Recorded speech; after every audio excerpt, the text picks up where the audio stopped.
د افغانستان اسلامي جمهوریت دولت ضد او د وسلوالو طالبانو په ملاتړ د حقانیې د مدرسې محتمم مولانا حمید الحق خبري کنفرانس د افغان حکومت او افغانانو غبرګونونه راپارولي دي. حمید الحق د مولانا سمیع الحق چې د وسلوالو طالبانو د معنوي پلار په نوم شهرت درلود زوی دی او اوس مهال د دفاع پاکستان دولتي ادارې او جمعیت العلماء ګوند مشري کوي. هغه تازه په یو خبري کنفرانس کې ویلي د پاکستان دولت له افغان حکومت څخه غواړي چې واک د وسلوالو طالبانو ته وسپاري، ګنې پر وړاندې به جهاد روان وي. نوموړي په خپلو خبرو کې د افغان حکومت ظالم بللو ترڅنګ ویلي چې وسلوال طالبان د پاکستان ساتونکي او محافظین دي. حمید الحق ویلي افغان حکومت د هند د خوښۍ لپاره د پاکستان او وسلوالو طالبانو خلاف جګړه کوي.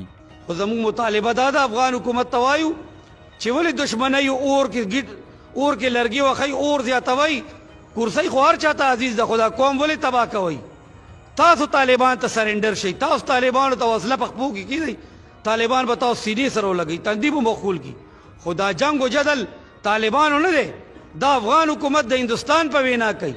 هندوستان دا جنگ راوچت کړی دی، پیسې ورکوي او وسله چې طالبانو سره جنگ کوي. د افغانستان اسلامي جمهوریت دولت د حج او اوقاف وزارت د یاد پاکستاني ملا خبرې ماشومانه بللي او ویلي دي چې نوموړی د خپلو استخباراتو په لمسون د جګړې ورته لمن وهي او مدرسو کې یې تر هګر روزل کیږي چې هم افغانان په وینو لمبوي. ټوله دنیا ته معلومه ده چې پاکستان د تروریزم ځاله دی.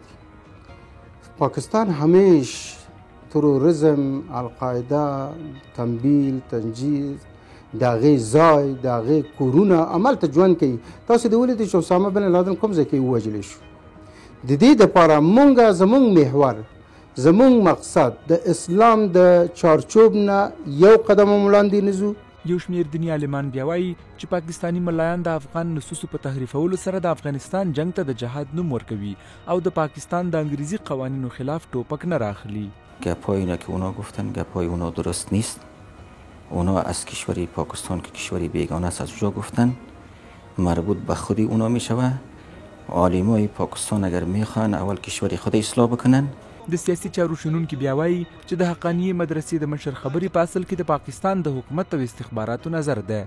د افغانستان حکومت د افغانستان ولسونه هغه ته په خپله طالبان باید دغه خبرو په وړاندې باندې غبرګون ښکاره کړي. هغه د طالبانو ته د پاکستان ساتونکي ویلي دي، د پاکستان د ګټو جنګیالي ورته ویلي دي او ترڅنګ کې په افغانستان کې جګړه روا بللې ده، دې ته د جهاد نوم ورکړی. په داسې حال کې چې ټولې نړۍ په افغانستان کې روانې جګړې ته یو غیر شرعي ناروا جګړه بللې چې د افغانستان د مظلومو انسانانو په خلاف روانه ده. په ټولنیزو رسنیو کې هم افغانانو د حقانیې مدرسې د محتمم خبرې خندونکي بللې دي.